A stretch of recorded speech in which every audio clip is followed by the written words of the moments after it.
So, hello everybody and welcome. Yes, welcome back here at BSN Network. Welcome back here at BSN Network. This is the BSN Network podcast here today. It is Monday, January 25th. Always having a good day so far and a good rest of their day yesterday. It is, in fact, Monday, January 25th, coming out of the weekend full of great sports on once again. Hopefully everybody had a good weekend, a good sports weekend, a lot of great sports action this weekend. The Chiefs are in the Super Bowl. The Tampa Bay Buccaneers are in the Super Bowl. The Kansas City Chiefs and Patrick Mahomes going into play against the Tampa Bay Buccaneers and Tom Brady. It is going to be a whole lot of fun. I know it's only Monday and the Super Bowl isn't this upcoming week, it's the next week. But I can tell you what, I am already so excited. And I already feel like I want it to happen already. Like, I am so excited for this matchup. I think it's going to be a ton of fun. I think it's going to be an exciting game. I think there's going to be a lot of I think it's going to be a close game. I'm not going to give you my game pick. I'm going to save that till Friday. Or next Friday. But what I will say is this: I think it's going to be a fun game. It's going to be exciting. And it was an excellent football. It was an excellent playoffs. Now, obviously, to the Super Bowl. But for the most part, it was another excellent football season. It was another excellent NFL season as it comes to a wind down. Obviously, you still got the big Super Bowl. But obviously, it's starting to wind down. I always feel like, after the AFC championships and stuff and NFC, it's kind of to the point where, you got one game to go. But other than that, for the most part, the season's pretty much completed. That's it. But obviously, the biggest event of it all, the main event, the Super Bowl, it's going to be a lot of fun. I'm excited for the Super Bowl. It's gonna be a fun game, and it's gonna be really entertaining. Yesterday's games I thought were very fun. I thought they were very entertaining. I thought they were really good. I really enjoyed them. I thought they were all good. I mean, obviously the Chiefs-Bills game got out of hand a little bit towards that second half-ish, third quarter, fourth quarter area. Started to get a little blowout, but there was still that glimmer of hope, you could say, to the Bills. There was still that slim hope that maybe even with 5 minutes left when they drove down and they got the touchdown stuff, you're like, okay, maybe they make this thing interesting. But for the most part, it was pretty much over. The Bills started off strong. We're not able to finish. The Buccaneers started strong and finished all the way through. The Packers made some questionable decisions. We'll get into that in just a little bit. It was a great weekend. It was a great weekend of sports. Kentucky got the win. Nets got the win. Rangers did not. The Rangers lost yesterday. As I was watching the game, I had both on. I was watching both games. So I had the Rangers obviously played yesterday. Saw that. It was obviously, it was another tough loss for us. We blew another lead. We're now 1-3-1 on the season. So not a good start. We are last in our division. And not a good start in a 56-game season. 5 games in and to only have 1 win is not a good start for the New York Rangers. We've got to find a way to bounce back as we open up a 2-game series against the Buffalo Sabres tomorrow. Nets play today. Kentucky coming off a big win. Kentucky's got a very tough schedule coming up. So we'll cover all that. But it's another exciting sports week ahead of us. So with all that being said, these are the topics for today's podcast. We got the NFL games. A lot of, like I said, a lot of great games. It was really entertaining. I really enjoyed it. I mean, I'm sure many of you did as well. We'll recap it all. Obviously, you already know the drill. We recap all the games every day or every Monday, and it's going to be fun. I'm excited, so we'll get into that. Then Yankees news. So the Yankees made a couple huge moves this upcoming weekend, and they actually made a move just a little bit ago, getting trading Adam Ottavino to the Boston Red Sox. We kind of just traded them there. We didn't get much in return. Kind of just got cash considerations and stuff. Freed up some cap space, about 8 to 15 million cap space. So now we have about 15 to 20 million, luxury cap, and then you got some of the other cap stuff. The cap hit is lower now that Ottavino obviously left. You free up a little bit of cap space. I mean, I've always said this: as much as every dollar you can get, every little penny you can get of cap space that you continue to free up, it all adds up in the long run. So I would assume that this trade is a hint that the Yankees are going out to kind of make one more final push, one more big move. That would be my personal opinion. But that could just be me. I've been wrong on a lot of Yankee stuff. We've all have been, so that could just be me. But they got a pitcher they got the Pirates pitcher. We got a pitcher this weekend. We got Trey Ottavino. So I was originally just going to talk about the pitcher we got, and then I realized, you know what? No, I don't think we are. And I realized, and when the Ottavino trade in, now we're all of a sudden talking to Brett Gardner. There's a ton of stuff going on. So I just felt like I'm going to put it all into one topic, kind of just talk about all the Yankees news going on and a little bit of the news surrounding the MLB. So that'll be the second topic. Then to finish it off, college basketball in Kentucky, and then your NBA and NHL, and then your New York sports report to end the podcast today. So it's another packed podcast. It's great to have sports back on. Great to have them on. NHL, NBA in full swing. Obviously, NFL winding down, and MLB right around the corner. So another exciting couple of months ahead of us in the sports world, so should be a lot of fun. So with all that being said, this is the BSN podcast, and let's get right into it. So the Kansas City Chiefs and the Tampa Bay Buccaneers, out of all of this entire season, the season that a lot of people thought was not going to happen, a lot of people thought was not going to be a success, a lot of people thought wasn't going to work out, in this entire season, the weirdest season of them all, the Kansas City Chiefs and the Tampa Bay Buccaneers are the winners of their respective conference, and they are now headed to Super Bowl. They're now headed to the Super Bowl 50. They're now headed to Super Bowl 55, and on their way to trying to get that Lombardi Trophy. The Chiefs obviously trying to take it back for the second straight season, and the Buccaneers trying to win it for the first time since the John Gruden era. I know that is a very long time ago, about 17 years ago in the making, but Brady is back. Brady is officially again in the Super Bowl. This is his 10th Super Bowl. He's trying to go for his 7th Super Bowl ring. If you are anyone like me, I do not like Tom Brady. I am not happy he is in another Super Bowl. I understand that he is an all-time great. He's one of the best of all time, but I do not like him.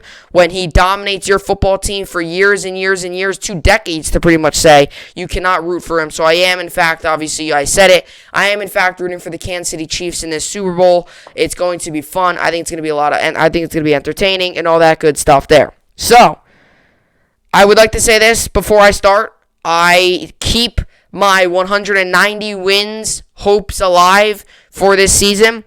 I got the Packers pick wrong, and then going into that Bills game, I was like, if the Bills win, then I can't hit 190 wins. So I keep my hopes alive for 190 wins in the season. I went 1-1 this week. I got the Chiefs pick right. I did not get the Buccaneers pick right, but I got the Chiefs pick right. So I went 1-1 this week. That moves me to 189-90 on the season. If it could get, I know 190 is not huge. It's not like I'm trying to get to 200. But it's like this is it. This is it. I've got one game to go. I need one win to get me to 190, or I need if I get the win, then that's it. It's get me to 190 or get me to 91. So 91 losses. So I moved to 189-90 on the season of my game picks, and in the playoffs I moved to 8-4 on my game picks overall. So I got 4 wins in the wild card, 3 wins divisional, that's 7, then 1, 8, and then 2, 3, 4. So I went 8-4 in the playoffs and a 189-90 overall. So that's going to be interesting to see what happens there.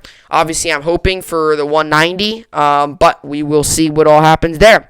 So the Chiefs and the Buccaneers, they are in the Super Bowl. But let's take a look at yesterday's games. Yesterday, the Kansas City Chiefs defeated the Buffalo Bills by a score of 38-24. The Chiefs now move on. Bills will head on home. I'm going to be the first one to say this, and I'm a sports fan. I'm very hard on my teams, and I'm not trying to always bring this back to me and stuff, but if I had to make a connection here, I am very hard on my teams. I feel a season isn't successful, in my opinion, unless if you win a championship. My goal as a fan is I want to see a championship. I want to see my team win. I want to see my team succeed. That is my opinion. Now, would I have been satisfied if the Jets this season made it all the way to the AFC Championship game? Probably yes, but I still wouldn't be completely satisfied enough because I would have wanted that Super Bowl. Not to just put that to the Jets. I mean, that's why I don't. The Yankees, I'm not happy with them. Yeah, they make the playoffs every year, but if you can't get to the next level, then it means nothing. It means absolutely nothing.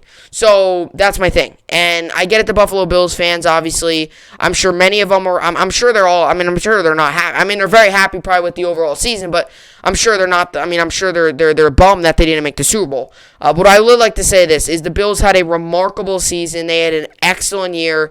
This year, I bet you, not many people at the beginning of this year predicted them to even maybe make the playoffs. Probably, yeah, because I had a feeling they were going to make the playoffs. I said they were going to win the AFC East all along, but at the same time, I didn't so much think if they were going to make the AFC Championship game, go 13-3 and be the number 2 seed in the AFC. If you would have told me all that would have happened with the Bills, I don't know if I would have believed you, but it did happen. They went 13-3. They had an excellent year. And I know the players are frustrated. I know the fans are probably happy with how the season went, but obviously are bummed that they couldn't get to that next level and ultimately raise up the Vince Lombardi Trophy for the first time in franchise history. I understand that, but the Bills still had an excellent year. There's nothing that you could really hang your head on because they had a great year. They had a very fun year. They were a very fun team to watch. I saw them multiple times. I've seen them, on other games, and I also saw them twice against my own team.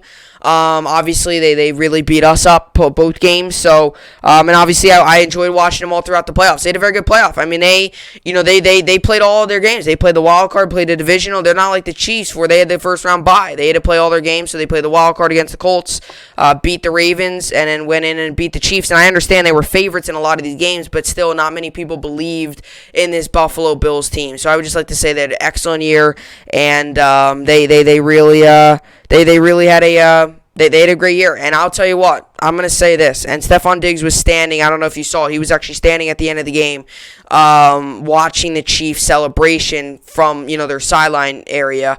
It could be motivation. It could just be because he wanted to do it. But I'll tell you what, this Bills team is going to be back. This is not a one-year wonder. This team will be back. They're going to be back next season. And I'll tell you what, they're 1 or 2 pieces away from winning a Super Bowl. Now, what do I think they need? I would say going into the offseason, I would first off say take care of Josh Allen. I would go ahead and say sign him to a huge contract. And second of all, I would say you got to get a run stuffer because they don't have one of those guys. They got to get a run stuffer, whether that's drafting him, whether that's getting a guy in free agency, whether that's trading for one. You have to get a run stuffer if I was the Buffalo Bills. Your secondary's fine. Your receivers are fine. Your quarterback's fine. Get a run stuffer and get a running back. That's what the Bills need. The Bills are a running back and a defensive lineman away from holding up the Vince Lombardi Trophy. And I said it all along. You know what's going to lose the Bills if the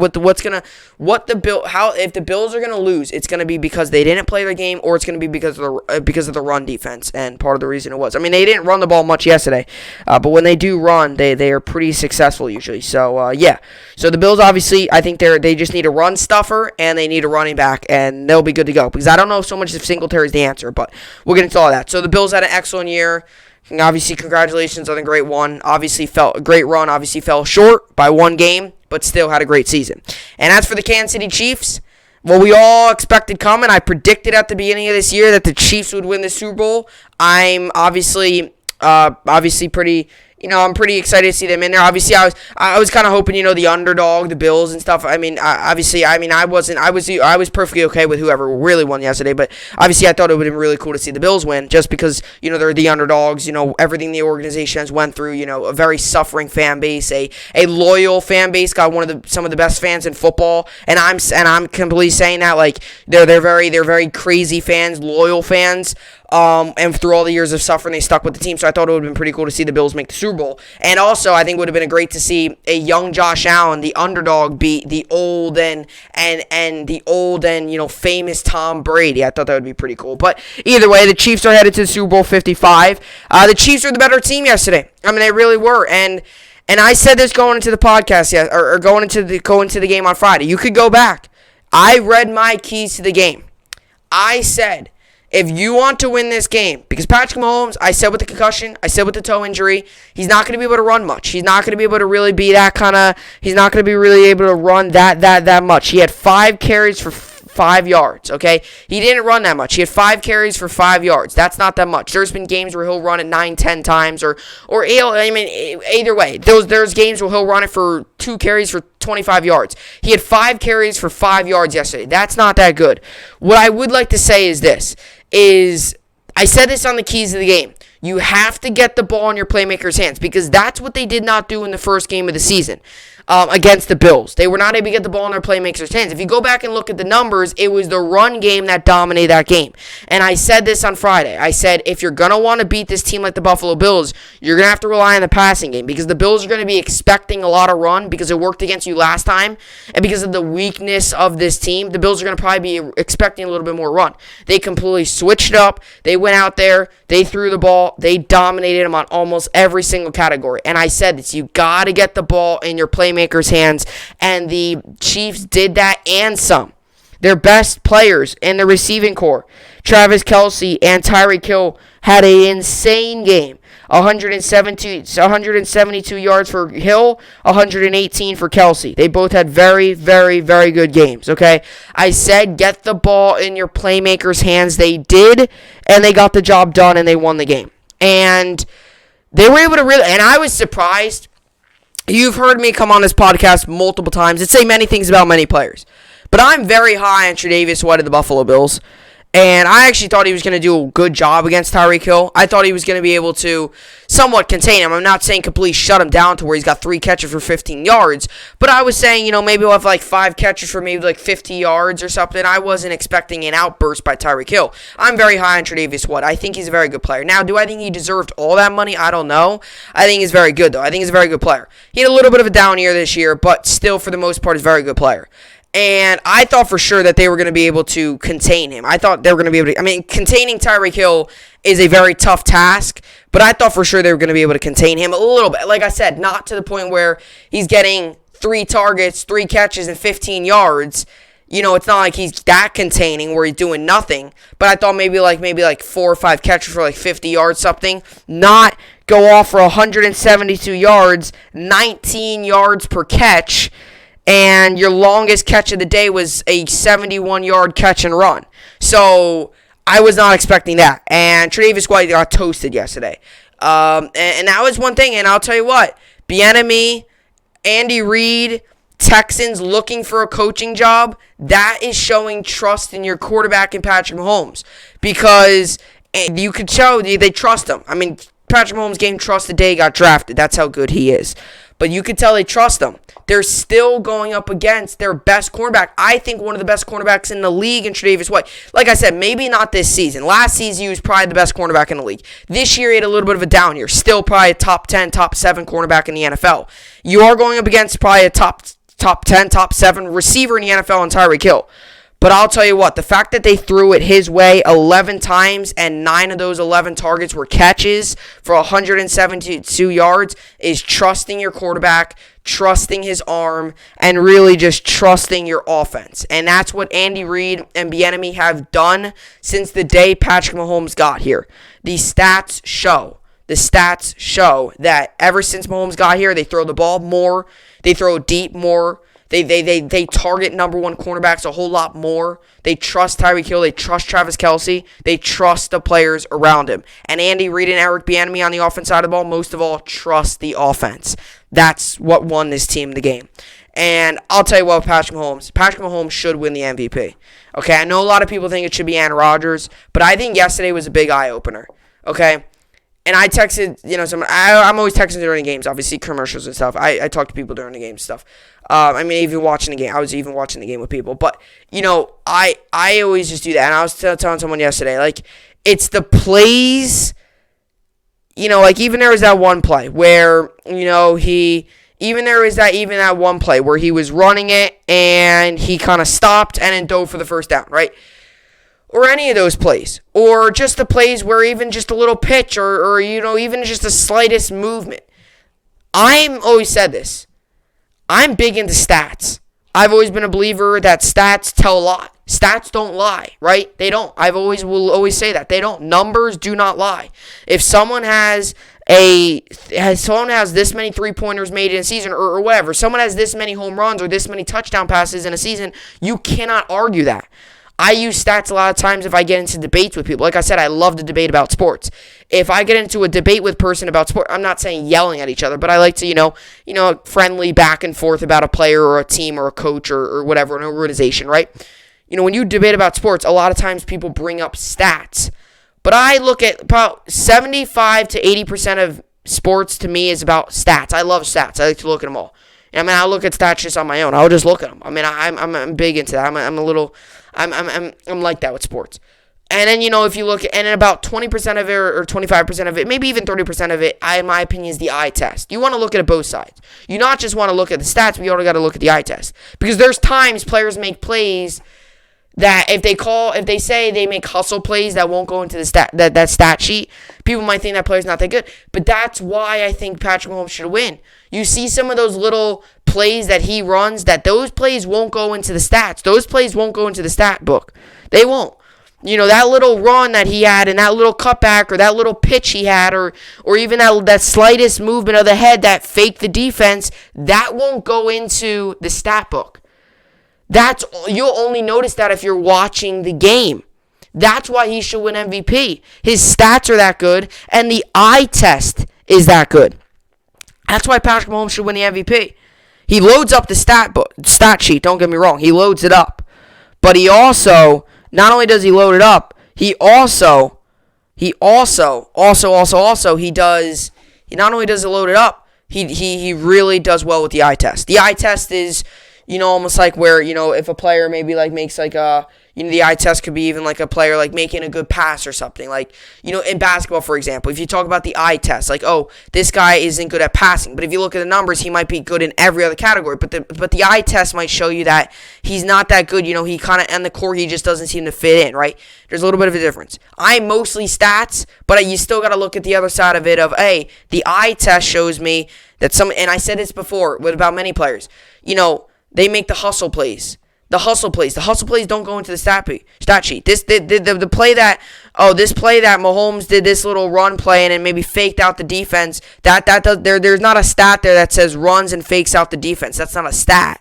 But it's just the little plays like that. It's the little plays, it's the little things like that if you take parts of his game, he has that and Aaron Rodgers doesn't. That's why I think Mahomes should win the MVP. But yeah, the Chiefs played well. And as for the Bills, Josh Allen got sacked a ton yesterday. I was looking. He had 4 sacks. He took 4 sacks yesterday. Mahomes took 1, and that was really the story of the game. And that's another thing. The Bills couldn't generate much pressure on Mahomes. With his foot, with him not being able to really be mobile like he usually is, I'm very high on Patrick Mahomes' running. I think he's got a very underrated running ability. When he runs and stuff, I really believe he can be top of the league at that. He's very good at it. And I thought for sure that, the Bills, I thought for sure Leslie Frazier maybe should have drew up some little bit more blitzes. And I understand you want to make sure that Kelsey and Hill are, obviously deep. But, because that Mahomes, with his foot problem, he's got turf toe. Obviously, they showed that orthotic he had to put in his foot to keep it stable. You saw him limping a lot. I thought for sure they would try to run some blitzes to get him hit him, and really get him limping. Not try to purposely injure him, but, hit him to the point where he's hurting a little bit, so then, that helps you on defense. But they didn't, and they let him have all the time in the world. That was another big thing there. But yeah, let's look at the numbers here. The Bills, these are the Bills stats. Josh Allen, 28-48, 287 yards, 10.3 was his average, 2 touchdowns, an interception, 4 sacks, and a rating of 80.8. Josh Allen had 7 carries for 88 yards, 12.6 was average. Singletary had 6 carries for 17 yards, and 2.8 was average. Like I said, they're a running back and a run stuffer away from being a Super Bowl champion. Receiving-wise, Beasley had 9 targets, 7 catches, 88 yards, 12.6 was his average. Stephon Diggs had 11 targets, 6 catches, 77 yards, and 12.8 was his average. And Dawson Knox had 8 targets, 6 catches, 42 yards, and 7 was his average. He also caught a touchdown. And Isaiah McKenzie had 1 target, 1 catch for 6 yards, 6 was his average. He caught a touchdown. So the 2 lone touchdowns for the Buffalo Bills were Josh Allen, 2 thrown touchdowns, 1 to Dawson Knox, and the other 1 to Isaiah McKenzie. And that was really the Bills' offensive stats there. Like I said, they lost. They had a very good year. They'll be back. And as for the Kansas City Chiefs, Patrick Mahomes went 29-38, 325 yards, 11.2 was average, 3 touchdowns, no interceptions, a sack, and a rating of 127.6. Darrell Williams had 13 carries for 52 yards, 4 was his average, and a touchdown. Elair had a touchdown, and McCole Hardman had one carry for 50 yards. He had the big carry there. And Clyde Edwards-Helaire had 6 carries, 7 yards, 1.2 his average, and he had a touchdown. And as for receiving-wise, Tyreek Hill had 11 targets, 9 catches, 172 yards, and 19.7 was his average. Travis Kelce had 15 targets, 13 catches, 118 yards, 9.1 was his average, and he had 2 touchdowns. Pringle had 5 targets, 3 catches, 22 yards, 7.3 his average, and McCole Hardman had 3 targets, 2 catches, 4 yards, 2.2 was his average, and a touchdown. So the Chiefs' touchdowns were Darrell Williams, Clyde Edwards-Helaire, Mahomes threw 2 to Kelce and 1 to Hardman. Obviously, Hardman had that McCole Hardman. He obviously had that muff punt, and right then and there, I thought for sure, the Bills were looking good, and the Bills were looking good. Like I said, the Bills started off really good. I mean, the Bills started off 9-0. They started off 9-0. You know what hurt the Bills? That second quarter. You remove that second quarter, they score maybe 10 points in that second quarter, completely different ball game. I mean, you take out the second quarter, it's a 12-0 game. Bills are winning going into the third. And then it would be 15-10, and then it would be 24-17. If you take out the second quarter for the Kansas City Chiefs, Bills win this game 24-17. And let's just say you maybe put it down to 10 points. Bills lose 27-24, but that makes your decision-making late in the game a whole lot more different. So, like I said, like the Bills had this game in their hands, and they let it go. That was how it is. Kansas City Chiefs going to Super Bowl 55. Going to be a lot of fun. And as for the next game, the Tampa Bay Buccaneers won 31-26. The Tampa Bay Buccaneers are headed to Super Bowl 55. Did we see? This is the big question. Did we see Aaron Rodgers' last game in a Green Bay Packer uniform? Not that he's going to retire. I'll tell you what, he's not going to retire. He would be stupid to retire because he's still got a lot left in the tank. But did we see Aaron Rodgers' last game in a Green Bay Packer uniform? I'm almost certain we didn't. I can almost guarantee he's going to return.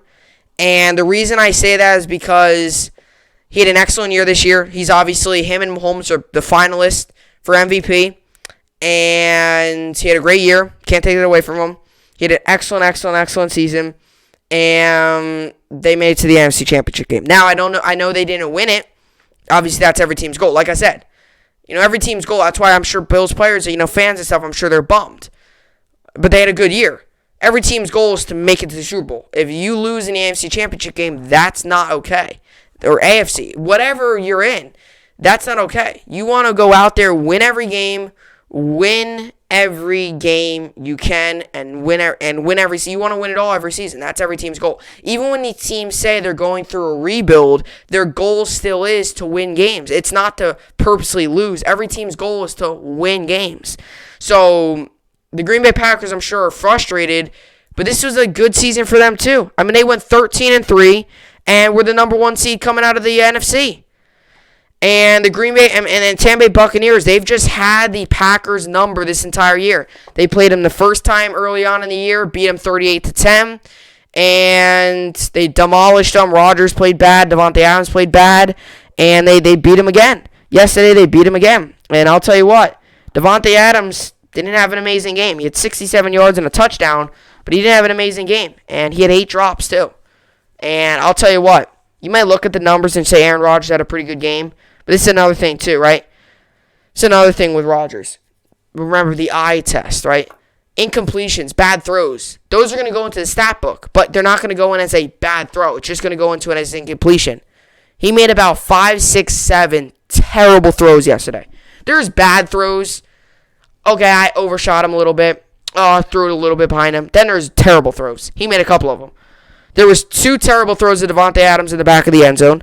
He threw the ball so high and completely wide, Davante Adams couldn't even touch it. And that's saying something because Davante Adams is tall, lengthy, and got a vertical. He threw those things completely high and wide and just couldn't get it. And Davante Adams couldn't even touch the ball. And he would have needed a golf club to touch it. And then he had the other one in the corner of the end zone where he threw literally into the tunnel. So Aaron Rodgers yesterday, you look at the numbers, he had over 300 yards, 3 touchdowns, and all that good stuff. But you look at the numbers, You look at it and you look at the numbers and you might be like, oh, this guy did a very good game.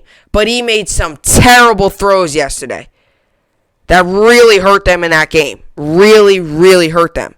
Because he makes 2 of those throws to Davante Adams. The other play that Davante Adams dropped because he threw it behind him in the end zone, he makes that throw better. That's a touchdown. Oh, there you go. There's 2 touchdowns. 2 touchdowns are 14 points. You're winning 40-31 right now. You're not in that position to have to go for 2. You're not in that position to have to go for 2. Rodgers makes those better throws in the red zone. The Green Bay Packers win this game. And it's frustrating for me because I don't want to see Brady in another Super Bowl. And I've said this so many times in the podcast why I don't want to see him in here.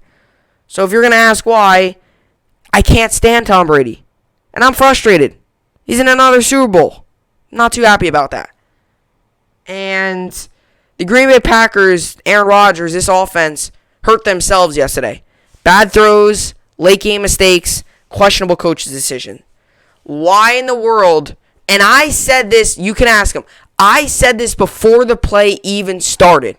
I said before St. Brown dropped the ball. I said this in the 2-point conversion. I said they should not be going for 2 right now. It's the third quarter. There was like 24 seconds left. You still got a ton of time left on the clock. You still got a whole quarter to go. I said you should not have went for 2. Before the play started, they went for 2. They obviously dropped the ball. It was tipped by Dominican Sue. That was a pivotal play in the game. And then late game, when it's 31-23, you're in the red zone. 2 things that happened.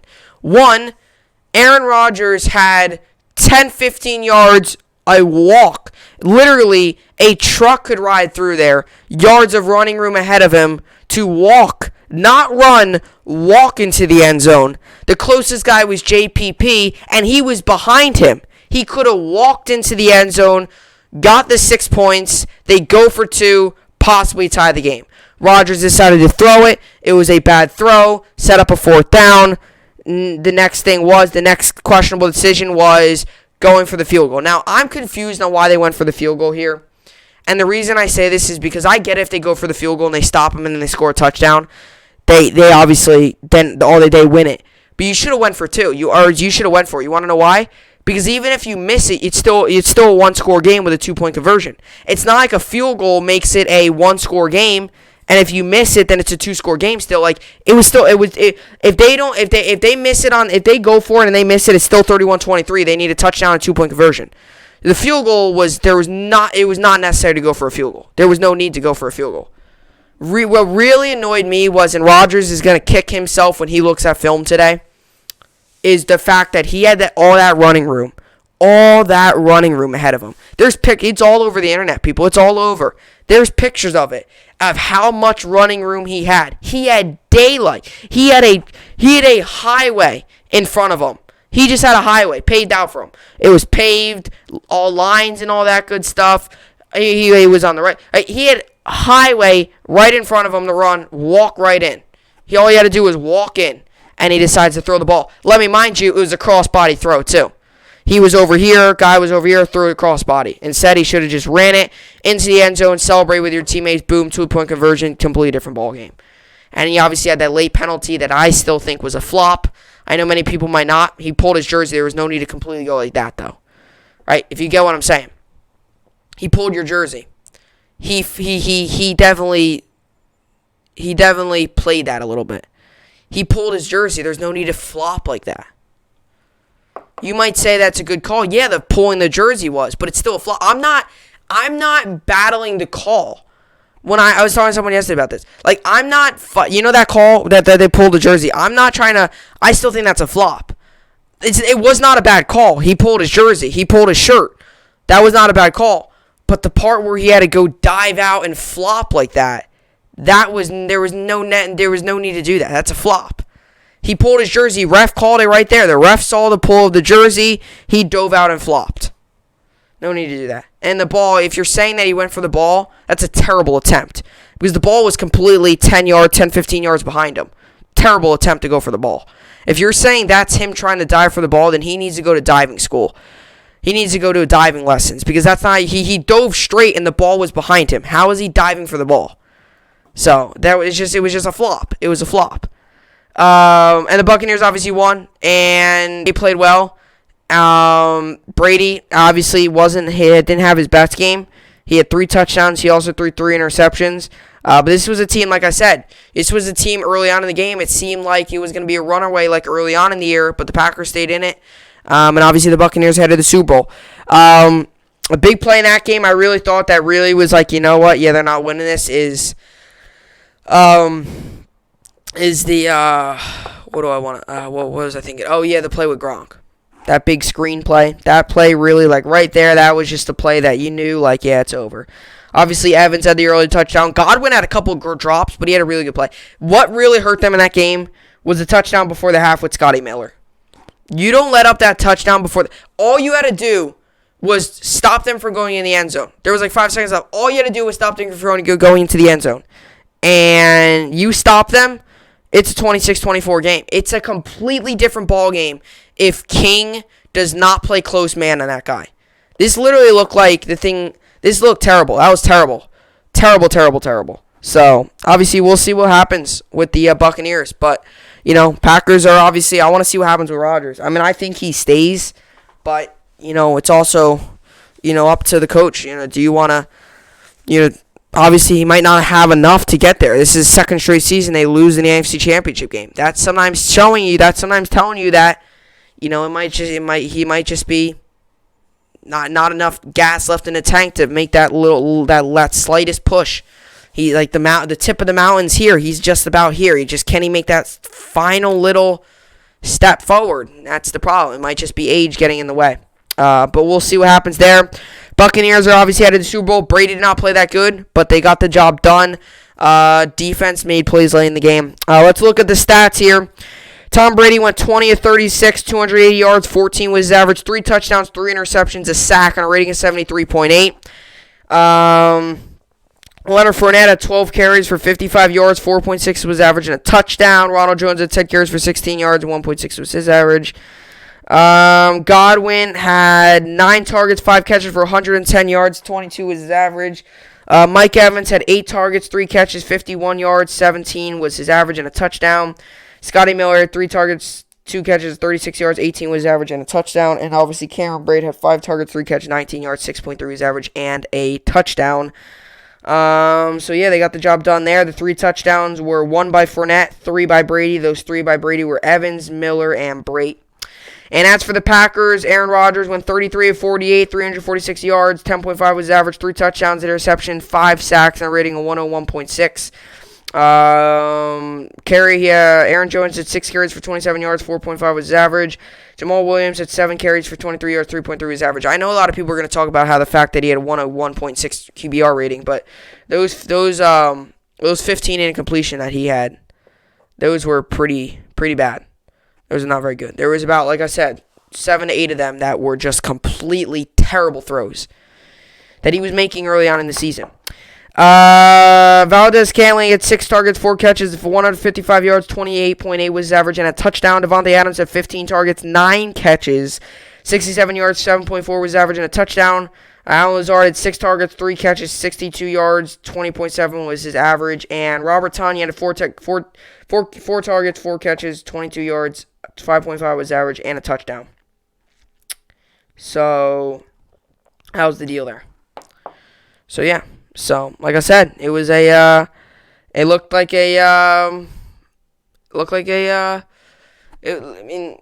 Packers looked like they were trying to make a late comeback there, but obviously wasn't enough, and the Buccaneers obviously headed to the Super Bowl. And I'll tell you what, I was wrong. I was clearly wrong about the Tampa Bay Buccaneers. I just didn't think it. I said it I said it all year long. I was wrong. And I said it Friday. I said I don't believe they're going to win this game. I don't believe they stand a chance. I was wrong. We're all wrong at times. I was right about the Chiefs, though. I'll tell you that for sure.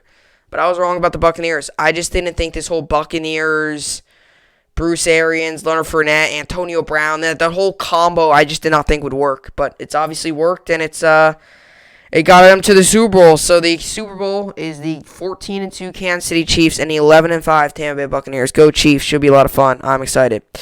So that's what I got for the NFL games. 2 teams remain. 1 game left. 2 teams remain. Like I said, next week, starting Tuesday, we'll do offense for the Chiefs. Then Wednesday will be offense for the Bucks. Thursday will be offense for the Chiefs. Actually, I should probably do it Monday. Yeah, Monday will be offense for the Chiefs. Tuesday will be offense for the Bucks. Wednesday will be offense for the or defense for the Chiefs. Thursday will be offense for the Bucks. I'll go through their offenses, go through their rankings, go through what they need to do to kind of learn a little bit of what they need to do to win on each side of the ball. Then that will lead up to Friday, where I do my keys to the game and my game pick for the Super Bowl. So that's next week. This week, I got a pretty free week. I've got a free week of sports because Friday I got no game picks, obviously, because there's no football. I mean, I got the other game picks, but Friday I got any topic that's available. So, So this week, definitely be talking a lot of stuff. And if MLB free agency and the Yankees make more moves, then we'll be talking about that. So stay tuned. A lot of good stuff coming up here. So that's the NFL games. Coming up next, the Yankees have made some huge moves. I'll tell you why they're big moves and could really help us out coming up next.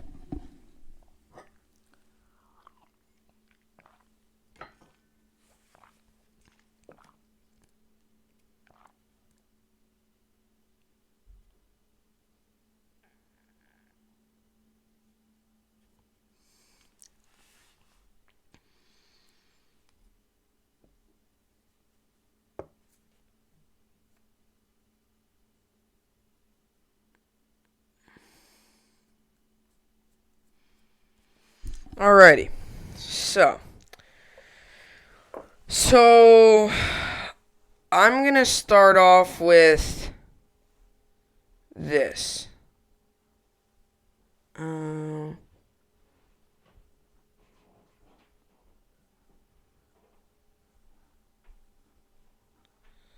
Let's see. Let's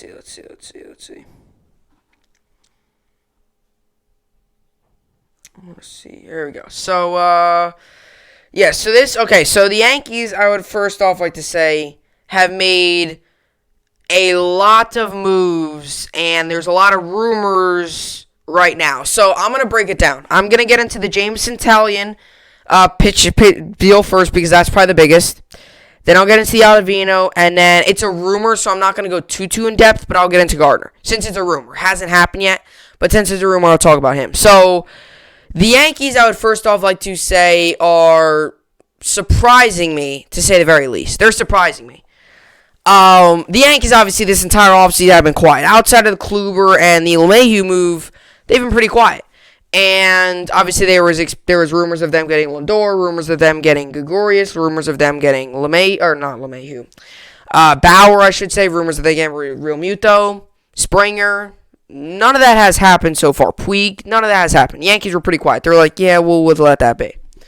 But the Yankees have started to make some, I shouldn't say as big of moves, but some smaller moves that are going to help their team. So let me break it down. These are all the moves the Yankees have made so far this offseason. It started off with DJ LeMahieu, and then went to Corey Kluber.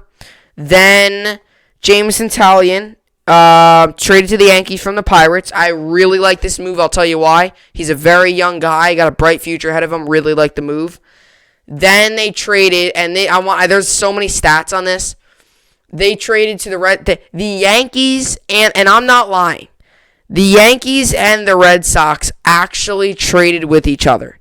You do not see that happen ever. You literally don't.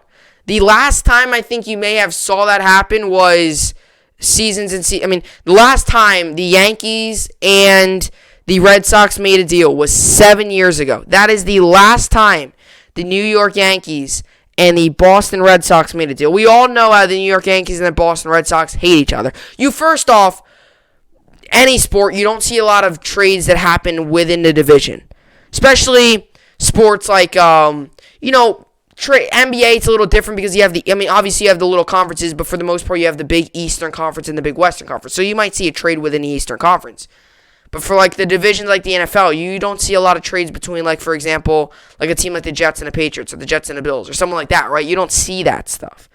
or anyone. You don't see like even with the Yankees, you don't see the Yankees making a ton of trades with the Red Sox. You don't. They're rivals and they're into the same division. You just don't see it. Yankees and Red Sox hate each other, and not just the not just the players and stuff love it, but even the owners and the GMs and stuff. They don't like each other. Like Cashman does not get along with the Red Sox that well. That's why there's not many moves there. Like even Yankees Mets, you don't see many Yankees Mets trades.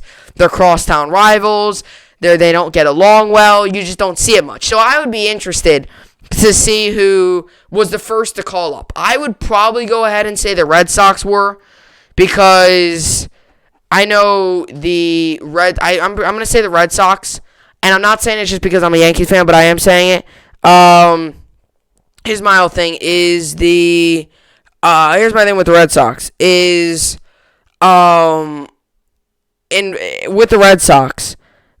Is why I think they could possibly do it is because I've heard no rumors on Ottavino at all. I've heard absolutely no rumors on Ottavino at all. So, I've heard no rumors on Ottavino at all. So I don't know if I don't know if I've heard no rumors on him. So that the Yankees are shopping him or something. So I would assume maybe that the fact that they try to get him. Although at the same time, the Red Sox are trying to be sellers. I feel like they're trying to rebuild. So I'm kind of a little surprised that maybe the Yankees called up and say, hey, I'll give you this. But it would be interesting. It would be interesting to see who made the first move.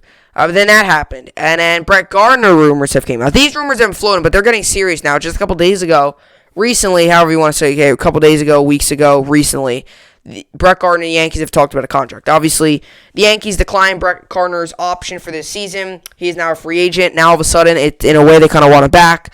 Obviously with Gardner he's been with the Yankees for a very long time, would be interesting to see what he does. If he comes back, I would think if he comes back, it's going to be a short 1 year, couple million deal, not much. Almost what brought him back last season. They brought him back last season for that little quick 1 year deal, and then they're going to probably maybe bring him back, this season for another 1 year deal. It's almost like just the continuous 1 year deal. We'll see what happens with that, though, because then you obviously have some young players in Frazier. The Yankees got to make a decision. Do you want a veteran or, keep whatever the case may be? That would be interesting to see. But as spring training nears, teams are starting to fill out their rosters. Teams are starting to get their players and starting to make some trades. So the Yankees did that. And the biggest trade of the weekend and the biggest move of the weekend for the Yankees was Jameson Taillon, traded to the Yankees from Pirates. Pittsburgh receives 4 prospects. So the Pittsburgh Pirates are obviously rebuilding. They obviously receive 4 prospects. And I'm just going to read this quick article on him, and I'll tell you why I really like the move. So Jameson Taillon's up-and-down career will continue in the Bronx. Up-and-down career means will continue with the Bronx is like I said, this is a very good pitcher. He's a solid pitcher. He's not Max Scherzer. He's not Garrett Cole. He's not Clayton Kershaw. He's not Walker Buehler. He's not Jacob deGrom. He's not the best pitcher in the MLB. He's solid. He's a good pitcher. He's not amazing, but he's good. The Pittsburgh Pirates have traded the 29-year-old to the New York Yankees in exchange for 4 prospects: Miguel Yagure, Ronci Contreras, Mikel Escoto, and Conan Smith are the players headed to Pittsburgh. ESPN's Jeff Passan first reported the deal. When it was first reported that the Yankees was interested in bringing Taillon on board, the sides also spoke about first baseman Josh Bell, but Bell eventually ended up with the Washington Nationals. Following Bell's departure, Pittsburgh made another big offseason move when it traded Joe Musgrove to the San Diego Padres in a 3-team deal less than a month after sending Bell to Washington. That deal happened just a couple days ago. Moving Taillon as well puts the Pirates in a precarious position concerning their starting rotation, which now includes Chad Kuhl, Stephen Brault, JT Brew Baker, Mitch Keller, Cody Ponce, and Will Crow. Taillon, from whom the Pirates drafted out of high school with the 2nd overall pick in 2010, appeared in 82 games for Pittsburgh over 4 seasons, but hasn't been able to reach his ceiling throughout an injury-plagued career. He showed flashes of potential in 2018, his only complete season, where he made 32 starts and went 14-10 with a 3.20 ERA, striking out 179 and walking 46 while tossing a pair of complete games, one which was a shutout. Battalion didn't get a chance to follow up success in 2019 campaign, ended in August after just 7 starts. He underwent Tommy John surgery and recovery kept him out for the 2020 season. This is his second time undergoing that procedure, with the first UCL repair, causing him to miss the first of his 2 consecutive seasons in the minor league. He sat out 2014 rehab and was sidelined 2015 with another injury. After a rookie campaign that saw him go 5-4 through 18 starts in 2016, Italian faced another off-the-field obstacle.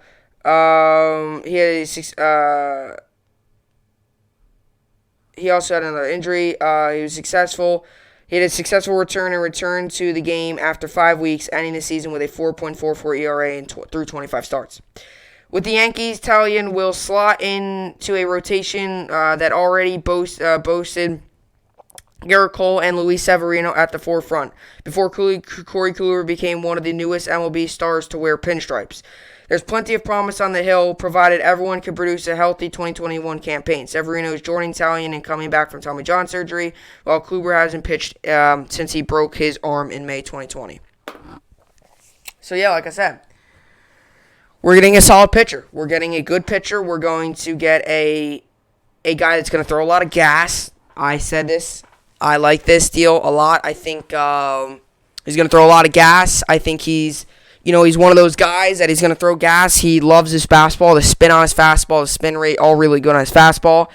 And the Yankees are slowly building this rotation, slowly but surely. We obviously got rid of, Happ, obviously, we're going to side him now, Smart, but, Kluber, Severino, Cole, Italian, Montgomery, it's looking pretty good for the Yankees right now. I like this rotation, how we're building it.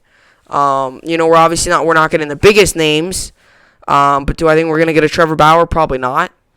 But, we'll see what happens. But it should be I'm really excited. Obviously, I'm really excited for the MLB season to start. Excited for just spring training in general.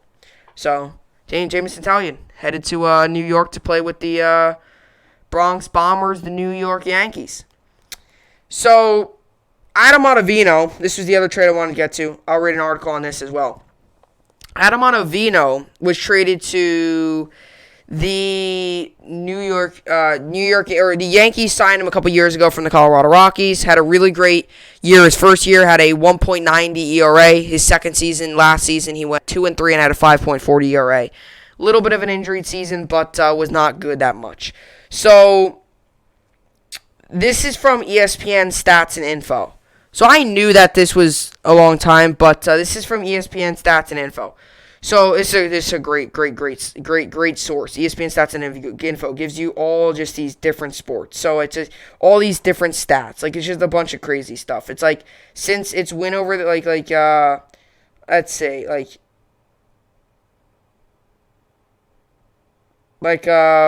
let's see here. Like, according to this, yesterday, Tom Brady threw a touchdown to both Scott Miller and Cameron Brate.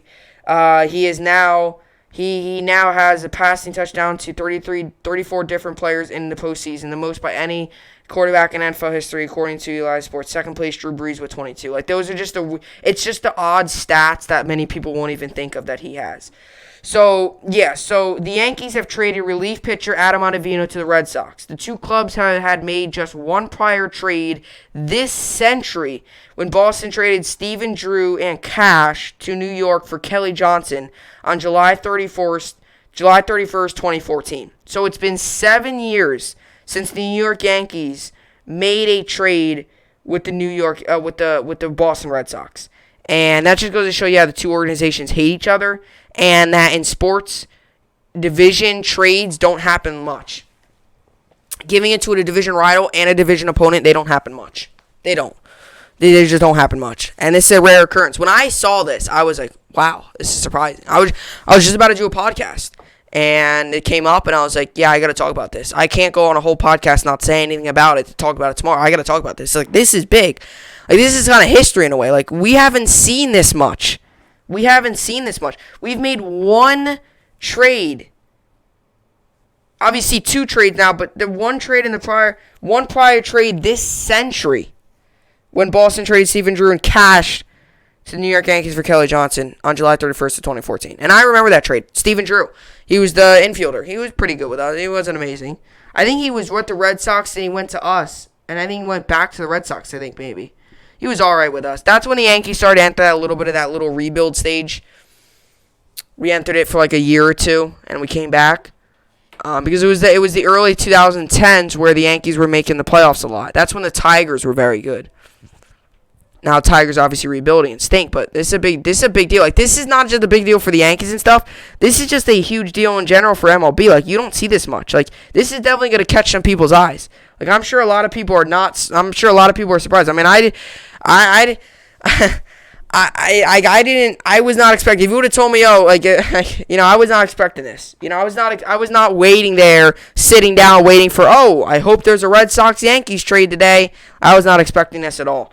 But report Yankees, Red Sox make first trade since 2014. Adam Ottavino sent to Boston. The New York Yankees have reportedly traded pitcher Adam Ottavino to the Boston Red Sox, according to Lindsey Elder of The Athletic. This is just a short article. Per Mark Feinstein of MLB.com, it's the first trade between these teams since 2014 trade deadline when New York acquired Stephen Drew for Kelly Johnson. This article will be updated. More information on the story. So according to multiple sources and stuff, this is coming from Joel Sherman, who is a good there. So the Yankees have made every decision. Let's see.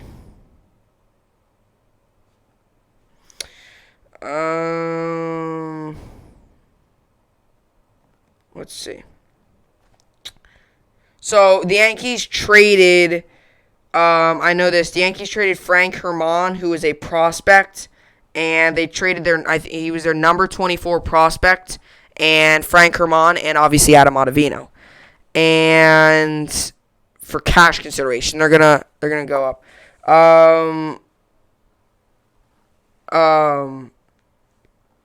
So like I said, this is just the second Yankees trade since 1997. So obviously you had the Stephen Drew trade, but before that there was 2 trades since 1997. So the Yankees don't trade much with the Red Sox. They trade, but they're not much with the Red Sox. Even without the Red Sox, Cashman's kind of quiet. But yeah, so looks like the Yankees aren't sending much. I was interested to see what the Yankees were getting. When I saw this deal happen, I was like, ooh, maybe the Yankees are getting someone like from the Red Sox, like a Verdugo or someone like that. I was like, ooh, maybe we're getting someone, but we didn't. We just gave a prospect, Ottavino, and some cash. We freed up some cash space, so it's not a huge blockbuster deal like the Nets getting James Harden. It's not one of those, but it's still a move after all. So that's going to be interesting. And like I said, if you're asking me my opinion on the trade, I don't know how I completely feel about it because I'm not a huge fan of Ottavino. He has moments when he's on, he's very good, but there's also moments there where when he's off and he's off for a stretch of time, he really hurts the team. So it depends on what Ottavino you're getting. If you're telling me that the Red Sox are going to get first-year Ottavino with the Yankees, I'm going to be mad. But if you're telling me they're going to get last year, maybe slightly better than last year, I'll be perfectly fine with the trade. Because this might be a hint towards a bigger deal.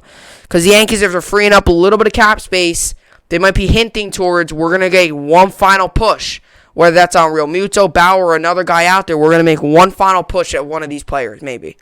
It's all a business. Maybe he was like, you know what? We need this exact amount of money. Let's make one final push at this guy or whatever. That might be it. So we'll stay tuned because sometimes these trades where you just get cash sometimes hints that, okay, maybe we might make some more moves, but we'll obviously see there. There's only real two big guys remaining there. And then Brett Gardner as well.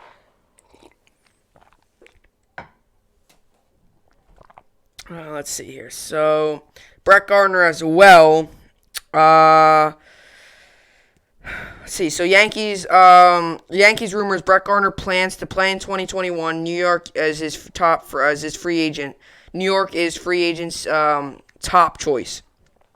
So Brett Gardner time with the New York Yankees may not be over after all. Mark Feinstam of MLB.com reported the Yankees are clearly Gardner's preferred destination as he explores free agency this winter. The 37-year-old has spent his entire MLB career in the Yankees organization after being selected in the third round of the 2005 draft. New York declined a $10 million option for the 2021 season to retain Gardner. So it's likely any reunion would result in him taking a pay cut. Gardner hit 223, 354, and 392 with 5 home runs and 15 runs batted in during the pandemic-shortened 2020 season. Fangraphs formula gave Gardner only .6 wins above replacement, as he saw his offensive performance take a precipitous drop. The Yankees have been cautious throughout the offseason, seeking lower-cost deals in order to stay under the competitive balance tax. They signed Corey Kluber and traded for Jameson Taillon to shore up their pitching rotation, but could use a left-handed bat to balance the righty-heavy lineup. Gardner is more than platoon outfielder at this point in his career, but he's a well-regarded teammate who has been a mainstay in New York. If the Yankees want someone who will be relatively low cost and fit the bill in case of injury, Gardner should slot in, likely at around half the cost of his original 2021 salary. So like I said, it's one of those things. It's just, small deal, bring him back. We'll see what happens from there. But yeah, it's all the Yankees news. A ton of news on the New York Yankees. So that's a lot of great news there. But now as for the some of the other stuff here, college basketball. So Gonzaga won, Missouri won, Virginia won, Alabama won, Stanford won, Ohio State won, West Virginia won, Florida State won, Villanova won, Maryland won, Baylor won, Creighton won, Oklahoma won, Syracuse won, Houston won, and Oregon State won. And Kentucky also won. Kentucky won 82-69. We moved to 5-9 in the season. A very good game by Kentucky. Really enjoyed it. Mintz played really well. Overall, I thought as a team we played really, really well. Every player in our starting lineup except Devin Askew had recorded at least double figures. Askew didn't have a point. He really struggled shooting. But I thought as a team we played really well. And Boston picked it up again. He had 18 points. Kentucky's schedule's hard coming up, but if we play like this against some of these bigger teams, it's going to really help us there. Then yesterday, no games. And as for today, I give Virginia with a win and West Virginia the win. Virginia, Syracuse give Virginia the win. West Virginia, Texas Tech give West Virginia the win. As for the NBA, on Saturday, Nuggets won, Lakers won, Rockets won, Jazz won, Timberwolves won, and the 76ers won. The Nets won as well, 128-124. Had a very good game. We moved to 10-8 on the season. Nets played really well, came down to the wire, but we played really well. Kevin Durant had 31 points, Harden had 12 points, Kyrie had 28 points, Harris had 23 points. Big day for Harris shooting-wise. Obviously, Durant had another really, really great game. The Nets got the win there. Yesterday, the Trailblazers beat the Knicks. Knicks defense, man, they've been really solid this season. Have not played that great the past couple games, so we'll see what happens there. But the Trailblazers won, Bucks won, Spurs won, Celtics won, Hornets won, Clippers won, and Raptors won. And as for this, today, we got 76ers Pistons give 76ers the win. Magic Hornets give Magic the win. Pacers Raptors give Pacers the win. Lakers Grizzlies give Lakers the win. Nuggets Mavericks give Nuggets the win. Celtics Bulls give Celtics the win. Pelicans Spurs give Pelicans the win. Trailblazers Thunders give Trailblazers the win. And Warriors Timberwolves give Warriors the win. And also today we got the Nets and the Miami Heat. The Nets and the Heat. The Heat coming to this game 6-9. Nets coming to this game 10-8. Nets are 7.5-point favorites. The over/under is 235.5 for this game. This game is on today at 7:30 p.m. Eastern Standard Time on NBA TV, and you could also get it on Yes Network. This should be a very good game. I give the Nets the win. I love the way they played last game against the Miami Heat. They really played well. Really able to control the boards, get the good three-point shooting. So I give the Nets another win there. As for the NHL. On Saturday, the Jets won, Blues won, Canadians won, Bruins won, and Blue Jackets won. Yesterday, the Oilers won, Sharks won, Kings won, Stars won, Ducks won, Devils won, Maple Leafs won, Knights won, Sabres won, and the Blackhawks won. Obviously, the Islanders were obviously without their starting goaltender, did not have a great game, so it wasn't great there. But obviously the Devils won, and they played well. Jack Hughes played well there. And as for the Rangers lost yesterday 3-2. We moved to 1-3-1 on the season. we blew another lead. We were winning, and we let up a late goal, and just can't let that happen. So Rangers lose there. Obviously you can't let that happen there. And today we got the Senators and the Canucks. I give the Canucks the win. And that's that there. Now we move on to fantasy. Fantasy was very, very good. Very successful week for fantasy. So I won in fantasy basketball. I moved to 3-2 on the season. I won 1,350 to 897. So that was good. I start up a new matchup here. Today I got Kyrie Irving, Jimmy Butler, Jeremy Grant, Anthony Davis, Miles Turner, Kyle Lowry, Pascal Siakam, Bradley Beal, Fred VanVleet, and Fred VanVleet and Kemba Walker. No, Bradley Beal's not playing, but Fred VanVleet and Kemba Walker. And my bench is obviously the normal. So these are some of the injury stuff. Jimmy Butler is still out. He anticipate Butler will clear the NBA's health and safety protocol Monday with his return to game action thereafter to be determined by his conditioning. Ira Winderman of South Florida Sun Sentinel reports. And Anthony Davis as well. He's day-to-day as well. Davis' ankle is probable for Monday's game against the Cavaliers.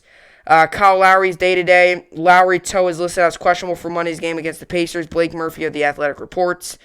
Pascal Siakam's also day-to-day. Siakam knee is listed as questionable for Monday's game against the Pacers. Blake Murphy of The Athletic reports. And Kemba Walker's also day-to-day. Kemba Walker will be rested for Monday's game against the Cavaliers. Jay King of The Athletic reports. On the bench here, Trae Young, they don't play today, but Young back won't play in Sunday's game against Milwaukee. Brad Rowland of PetreeHoops.com reports he obviously didn't play there. Valanciunas is still out. Valanciunas COVID-19 protocols in the Grizzlies will not play Wednesday against the Bulls after the game was postponed.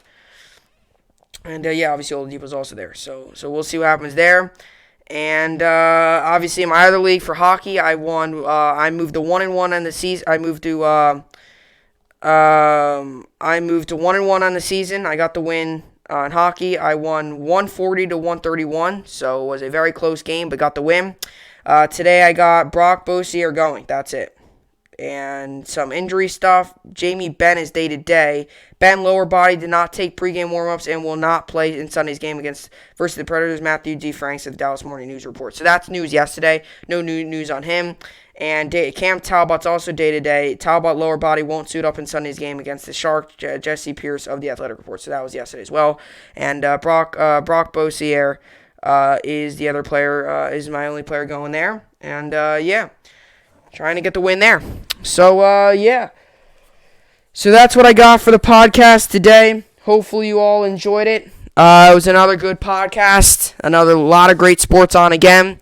That's what I got for the podcast today. Obviously, tomorrow we'll get into some other stuff, any other sports news that's obviously going on and stuff.